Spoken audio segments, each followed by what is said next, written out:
All right, welcome back. Now we're at the point where you're actually going to finally understand why we require a financial calculator for the class. At this point, through all of our other chapters, we've really just had to add stuff, minus stuff, divide or multiply, and really you didn't need a financial calculator to do that. However, now with the concept of present value, which will carry through into our next chapter on bonds, you're going to learn why the HP10B is so important in calculating time value of money. The textbook, as it goes through, mentions time value of money charts or present value charts. Now, you can utilize those charts if you want when you're doing homework, but the ultimate goal is to use the HP10B because it's much more efficient and it is the required calculator for exams. I won't be going through how to use the charts or tables, though they'll be mentioned in homework problems and the like. You can always use your HP10B to get the answer, and the system should accept that answer with the financial calculator. So let's go through and discuss the concept of time value of money. Then I'll introduce you to the HP10B and how you should use it. So the concept of time value of money is that money today is worth more than money tomorrow. Why is that the case? Because if I have money today, I can invest it and earn interest over time and end up with more money in the future. So if I have $1,000 invested today at 10%, in 1 year it'll be worth $1,100, and in 5 years it'll be worth $1,610. Now you might say, well, if I earn $100 a year in interest, why after 5 years is it not worth $1,500? And that's because of the compounding interest concept.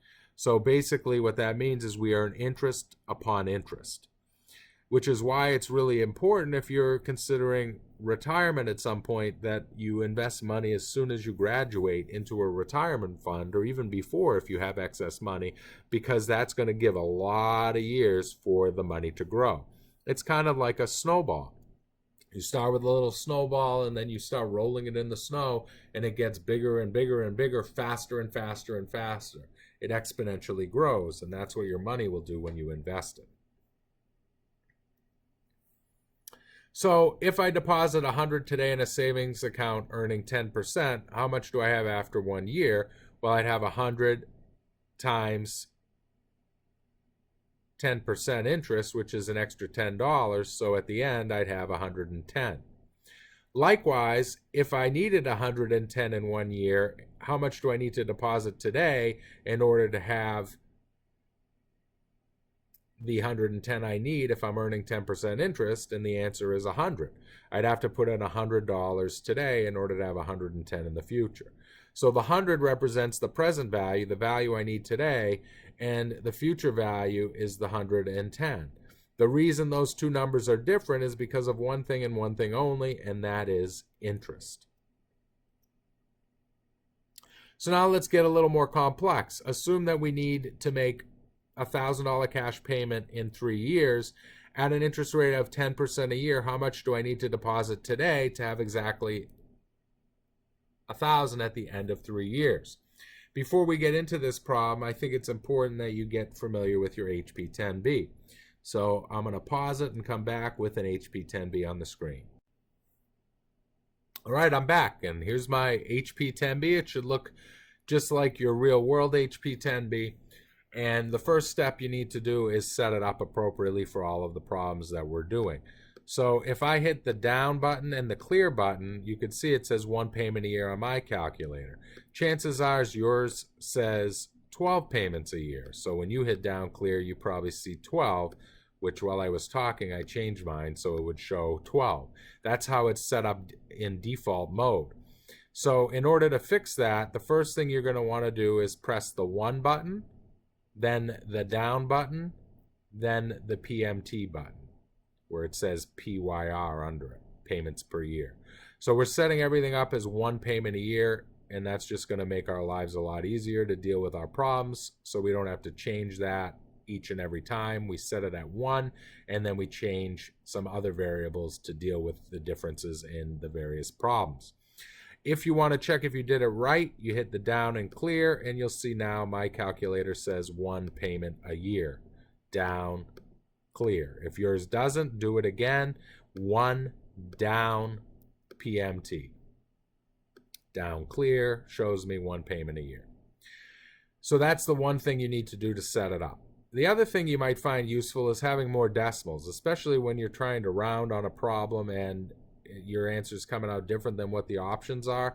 It might be due to rounding. So to change your calculator's rounding, you can hit the down button and the equal sign and then the number of decimals that you want.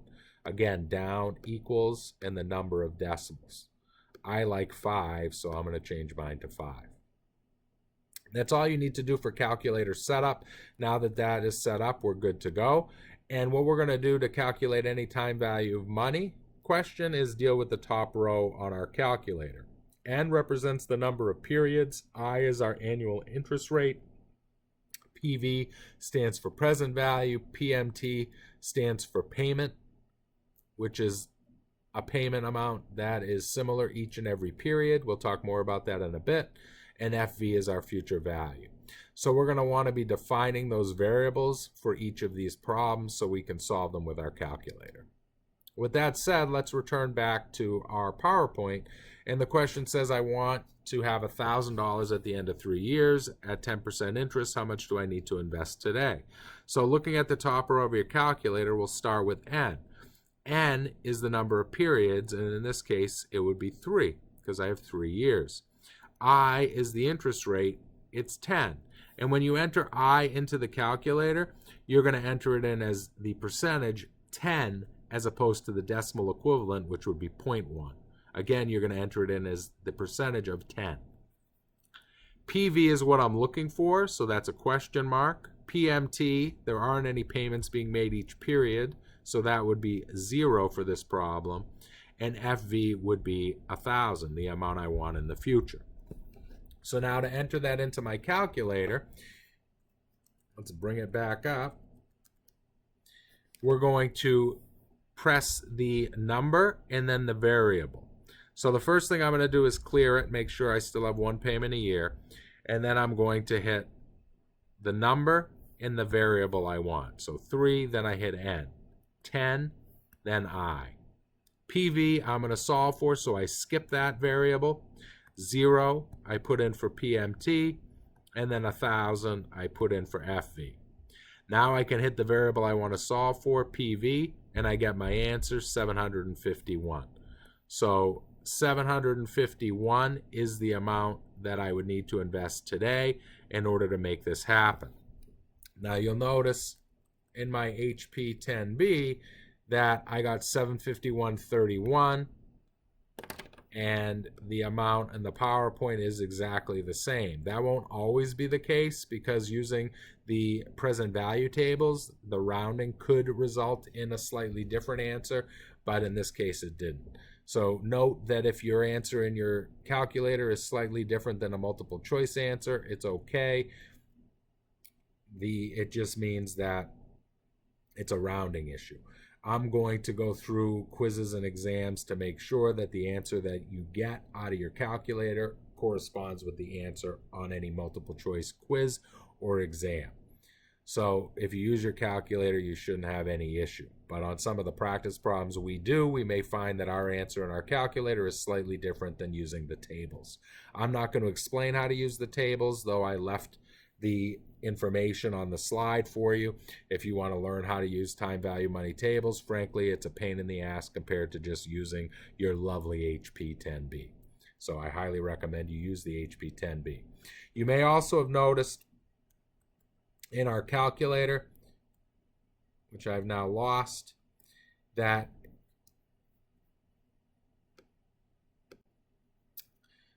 I brought it back up. So in our calculator, you might notice there's a negative. And the reason there's a negative is it means it's a cash outflow. So think about it logically. If I want 1,000 at the end of 3 years, I need to put 751 in the bank today. So that's an outflow. I'm putting money in the bank today, negative, so I can get 1,000 back in the future, which would be a positive. So that's all the negative or positive is going to mean in your calculator. It's inflows and outflows of cash. So here is the proof to show you how that money would grow to be $1,000. We would earn interest each period, and we'd earn interest on interest. That's why the amount of interest earned each period goes up. because you're earning interest on the previous interest that has been earned. And in the end of the 3 years, you do end up with that $1,000 that we wanted. Now, an annuity is a series of payments of the same amount. So instead of investing, say, $1,000 at the beginning of our investment, or as our previous example was $731 at the beginning, we would be investing an amount of money each and every period. And those periods have to be of equal length. They don't have to be a year. They could be a half a year or a quarter or monthly. And then the same interest rate applies to each of those periods. So how do we deal with that? Well, the series of payments of the same amount would represent the PMT button in our calculator. So let's look at an example. Assume we want to purchase a piece of equipment and we agree to pay $1,000 cash each December 31 for 3 years. How much would we need to deposit today at an annual interest rate of 10%? So using our calculator buttons, we start with N. N is 3 years. I is still 10%. PV is still what I want to know, but this time I'm making payments of $1,000 each period. And I want to know what I need to deposit today in order to get those payments each period. The future value would now be 0 because there's no amount at the end. It's $1,000 each and every period. There's no bonus amount that I'd get at the end. Now, without even touching my calculator, I know the answer is not A. It's got to be an amount less than the $3,000 because $1,000 each year for 3 years comes out to $3,000. So the answer has to be less than that because of interest. So when I take out my calculator and I put those variables in, hit down clear to clear everything out, N is 3, so 3, and then I hit N, 10, I, skip PV because I'm solving for it, put $1,000 in for payment, 0 for future value, and my PV comes out to $2486.85, which is answer D. So what that means is I need to invest $2486.85 today in order to have $1,000 each year for the next 3 years. Why can I invest less than $3,000? Because of interest. And here it is solved for you. If I invest the $2486, I earn interest in the first year, and then I take out my $1,000 payment, giving me a remaining balance, which I'll earn interest on in the following year, and so on. So by the time all is said and done, if I invest that $2486 at the beginning of year 1, and I take out $1,000 each year, at the end of 3 years, there'll be nothing left in the account. Now, you don't have to recalculate this and show this. This is just to prove that the calculator is working for us.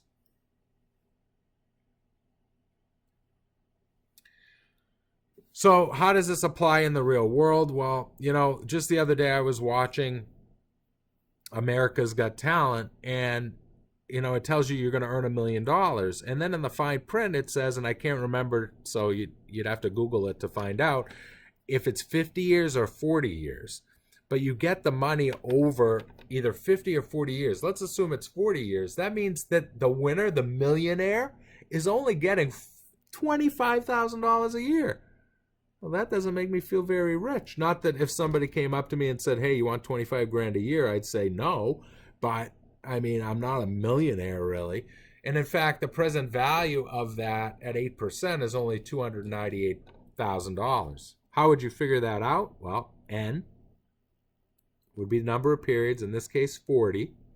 I would be 8%. PV is what we're solving for. PMT would be that payment they're going to give you, $25,000 a year. And then FV is 0.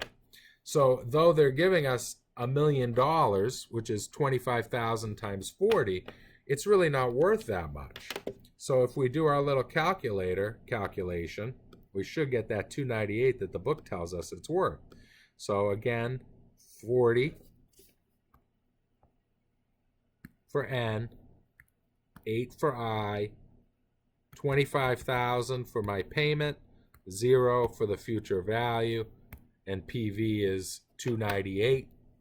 115. They just rounded to make it an even 298. But the bottom line is that's a far cry from $1 million. So you got to look for those things. Even Powerball, it says, oh, the Powerball is $300 million. Well, it's an annuity paid over a certain number of years. I think with Powerball, it might be like 20 years. Still, millions of dollars every year doesn't seem that bad to me, but you really got to put it into perspective because of this whole concept of time value of money. So that's how shows on TV can say they're giving $1 million and it doesn't truly cost them anywhere near $1 million because they're paying it out over all of those years. So just an interesting concept to consider.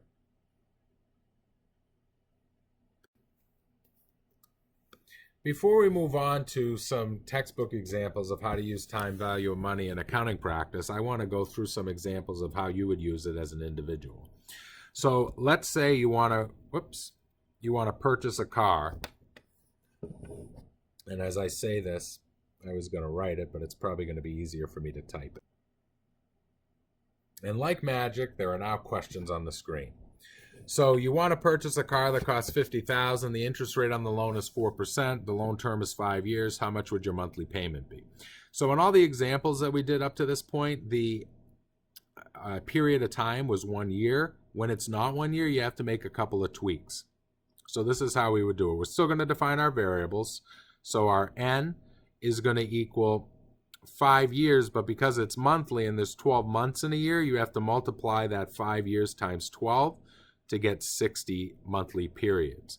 So we're going to convert our N and our I to the periods that we're dealing with. If we're not dealing with annual, we've got to take our N and multiply it by the number of periods in a year, and our interest rate and divide it by the number of periods in a year.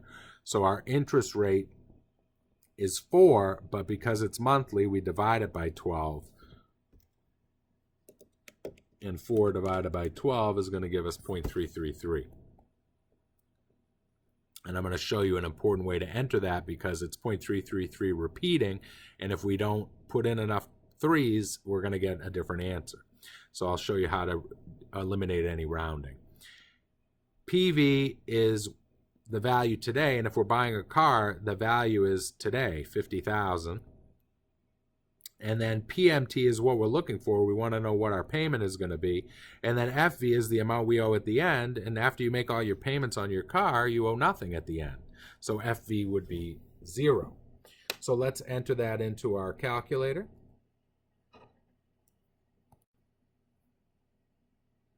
So we'll erase our previous calculation, down clear. And now we're going to put in 60 for N. And actually, I'm going to take a step back. Let's say I didn't know 5 times 12 is 60. I could go 5 times 12 equals, and then the 60 is up there, and then press N. And that'll program it in. I hit N too many times, so that's why it's saying no solution. So again, 5 times 12 equals, and then program it in for N. And then for I can go 4 divided by 12 equals, there's the 0.33, then hit I, and then that'll program it in for I. And then present value is 50,000. And then the future value is 0, and then I want to solve for my payment. So my payment comes out to be $920 a month. Or $921 rounded. Also notice that the answer is negative because those will be the payments going out, so it's a cash outflow. So we'd have to pay $921 a month in order to afford this car. Let's go to our next example. So the next example says we're saving for retirement. We want to invest $50 a week starting at age 20, and our investment account's going to earn an annual return of 8%. How much will we have when we retire at 65? So N is going to be the number of years first. So 20 to 65 is 45 years.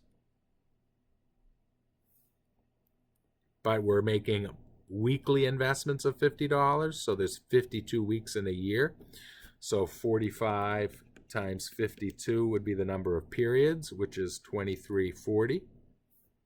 I is going to be our interest rate, which is 8, but we have to divide that by 52 because there's 52 weeks in a year, which is 0.15385. And then PV is the amount today. We're not investing anything today. PMT is the amount we're going to invest every period. So I'm going to put that in as a negative 50 because it's an outflow to the bank each period. And then FV is what I'm looking for. So let's see how much money we would have.